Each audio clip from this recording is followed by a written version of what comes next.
آج انشاءاللہ عز و جل ناظرین کو ایسا عمل ہم بتانے جا رہے ہیں، خود ہی جادو کا توڑ کریں گے۔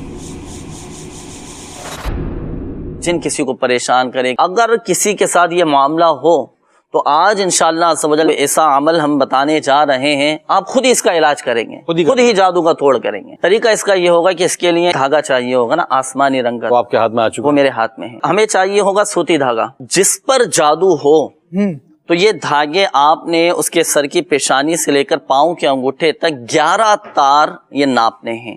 اب یہ ایک ہو گیا تار ہو گیا نا، اب چونکہ 11 تار ہم نے ناپنے تھے تو اب ایک ہو گیا، یہ 2 ہو گئے، یہ 2 ہو گئے جی۔ یہاں سے تیسرا لینا ہے، یہاں سے تیسرا لینا ہے، یہ لیجیے تیسرا۔ الٹا ہاتھ آ رہا تھا۔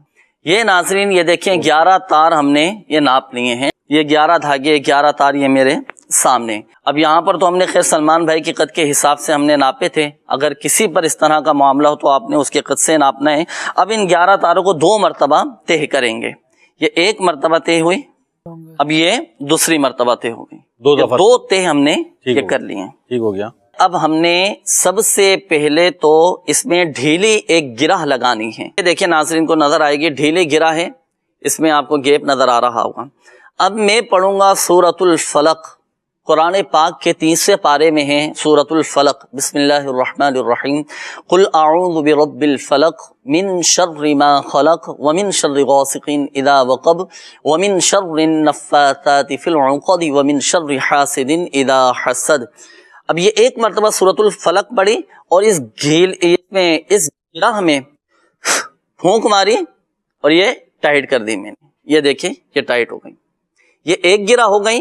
اسی طرح ہم نے اتنے دھاگے میں 11 گرہیں لگانی ہیں، یہ ایک گرہ ہو گئی، اب مزید 10 گرہیں لگانی ہے، اور طریقہ یہی ہوگا کہ سورۃ الفلق پڑھیں گے اور سورۃ الفلق پڑھنے کے بعد پہلے پھونک ماریں گے، پھر فوراً اس کو کس دیں گے۔ یہ 11 گرہیں میں نے یہ لگا دی نا، دھاگوں کو ہم ڈال دیں گے جلتے ہوئے۔ اب یہ ہم نے عمل کرنے کے بعد یہ پڑھ کے ڈالنا ہے، ایسے نہیں ایسے ہی ڈال دیں۔ ڈل گیا یہ، اب یہ ڈل گیا، اب جس پر جادو ہوگا نا جی تو اب ان جلتے ہوئے دھاگوں میں سے بدبو آئے گی، بدبو آئے گی، یعنی کس بدبو ایسی ہوگی کہ آپ کا کھڑا رہنا مشکل ہو جائے گا۔ اگر ایسا ہوا تو اب ہم نے ڈالے نا دھاگے ڈالے نا، جی اب یہ اس بات کی علامت، بدبو نہیں آئی، اس بات کی علامت ہے کہ جادو نہیں ہے۔ اچھا یہ جو عمل میں نے عرض کیا ہے نا، یہاں ایک مشورہ میں ناظرین کو دیتا چلوں کہ جب آپ نے یہ عمل کرنا ہے نا، جیسے جادو کا توڑ کرنا ہے، تو عمل شروع کرنے سے پہلے حضور غوث اعظم رحمۃ اللہ تعالی علیہ کے نام کی 11 روپے کی نیاز، کم از کم 11 روپے کی،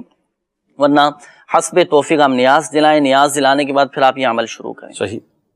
اللہ فرض کوئی بھول جائے تو اگر وہ نہ کر سکے تو عمل تو کر سکتے، عمل تو کر سکتے ہیں، مزید برکتیں مل جائے گی۔ جی جی ماشاءاللہ۔ اگر کسی کو سمجھ نہ آ سکا ہو یا بعد میں آپ نے دیکھا ہو آدھا سمجھ آیا ہو تو آپ یہ روحانی علاج کے بستوں سے بھی یہ مکمل طریقہ علاج حاصل کر سکتے ہیں۔ اچھا یہ عمل اپنے طور پر کر لیں تو کوئی حرج نہیں، اس کی تو اجازت ہے نا، یہ جو بتایا ہی دکھایا ہے، آپ نے اجازت دے دی سارے سامعین یہ تو الحمدللہ عز و جل عرصہ دراز سے روحانی علاج کے بستوں پر یہ ماشاءاللہ دیا جا رہا ہے، اور یہ الحمدللہ میرے سنت دامت برکاتہم عالیہ کی طرف سے اجازت عام اجازت عام ہے۔